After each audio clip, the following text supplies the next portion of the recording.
நடிகருங்க என்ன அரசியல் தெரியல அவருக்கு, அரசியல் தெரியாம எப்படி வரலாம் அப்படின்னு கேக்குறாங்க. அவங்களுக்கு நீங்க என்ன சொல்றீங்க? இவங்கெல்லாம் அரசியல் தெரிஞ்சா வந்தாங்க, குழந்தையிலேருந்தே இவங்க அரசியல்லே இருந்தாங்க கிடையாதுல்ல. எல்லாம் போய் கற்றுக்கிறது தான். நம்ம கூட ஒரு வேலைக்கு போகிறோம், ஃபஸ்ட்டு தெரியாது, நீங்கள் சொல்லி கொடுத்தா நான் ஏற்றுக்கலையா? ஏற்றுக்குன்னு தானே செய்கிறோம், வேலை கற்றுக்குன்னு தானேப்பா வேலை செய்கிறோம். படித்தா வேலை செய்கிறோம், படிப்புக்கேற்ற வேலை செய்கிறோம், செய்கிற வேலையை கற்றுக்குன்னு வேலை செய்கிறோம். அந்த மாதிரி தான் அவருக்கும் எல்லாருக்கும் அவருக்கெல்லாம் பாடம் இருக்கும். அவங்க இத்தனை வருஷமாக நடிக்கிறாங்களே, அவங்களுக்கு தெரியாதையா? அரசியலுன்றது அவங்களுக்கும் தெரியும். பாதி தெரிஞ்சாலும் பாதி தெரியலனாலும் அதுக்கேற்ற மாதிரி அவங்க நடந்துக்குவாங்கல்ல, அதுக்கேற்ற சொல்லிக் கொடுக்கவும் ஆள் இருப்பாங்கல்ல. தெரியாத கூட இப்போ நீங்கள் கூட எனக்கு ஒரு தெரியலன்னா ஒன்று நீங்கள் சொன்னால் நான் ஏற்றுக்குவேன்ல, அந்த மாதிரி சொல்கிறது அவங்க ஏற்றுக்குன்னு செய்வாங்க கண்டிப்பாக. 2026 என்ன எதிர்பார்க்குறீங்க? எவ்வளோ நம்பிக்கையாக இருக்கீங்க? கண்டிப்பாக விஜய் தான் இந்த வாட்டி. ஆமாம், இவ்வளோ உறுதியாக சொல்கிறீங்க? கண்டிப்பாக அவர் தான். நாங்கள் தான் அவர் தான் வருவார். நீங்கள் எங்கே போய் நீங்கள் பேட்டி எடுத்தாலும் அதுதான் வரும். மக்கள் மன்னனே, அன்பாலே அண்ணனே, விழாவீரனே,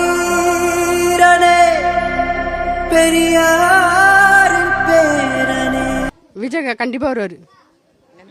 ஆமாம், நம்பிக்கை தான் வாழ்க்கை என்னைக்குமே. இல்லை அவங்களுக்குலாம் அரசியல் தெரியல, நடிகராகவே இன்னும் விஜயே நடிகராக தான் இருக்காரு அப்படிலாம். அப்படிலாம் இல்லைண்ணா, நடிகர்னா அதுவும் அவங்க டேலண்ட் இருக்குது, அவ்வளோதான். அப்படியா? நீங்கள் ஏன் சப்போர்ட் பண்ணுவீங்க? ஏதாவது ஒரு காரணம் சொல்லுங்கள்.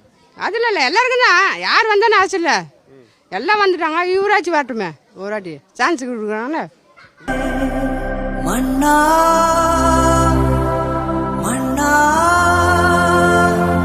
எங்க உரிமையின் காவல்.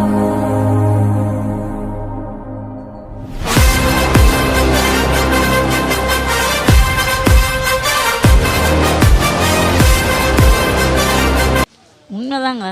சிலர்லாம் சொல்கிறாங்க காசு கொடுத்து இப்படி சொல்ல வைக்கிறாங்கல்ல. அதெல்லாம் கிடையாது. நாங்கள் இங்கே நீங்கள் ஒன்றும் வேணாம், என்னை விட்டுடுங்க. இத்தனை பேருக்கு குழந்தைய கேளு, நீங்கள் ஒன்றுமே வேணாம், என்னை விட்டுடுங்க, இவனை பேட்டி எடுங்க. அதனால நிறைய நெருக்கடிகள்லாம் கொடுக்குறேன், நீங்களே பார்த்துட்டு இருப்பீங்க. இதை பண்ணக்கூடாது அதை பண்ணக்கூடாதெல்லாம் சொல்கிறாங்களே, அதே மீறி எப்படி விஜயால வர முடியும்? எதுவுமே பேசவே அவருக்கு சுதந்திரம் இல்லையே. அது வரத்துக்கு சான்ஸ் இருக்குது. அதான் தான் விஜய் வரணும்னா அது இது நம்பிக்கை வாய்க்க. அதை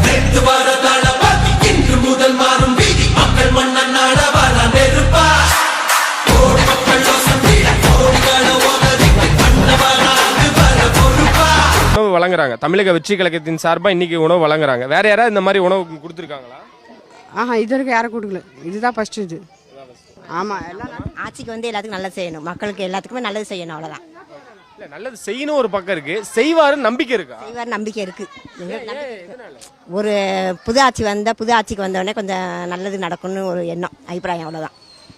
என் தம்பிக்கு வாய்ப்பு கொடுங்க சார், தமிழ்நாடு நல்லா பார்த்துப்பாரு.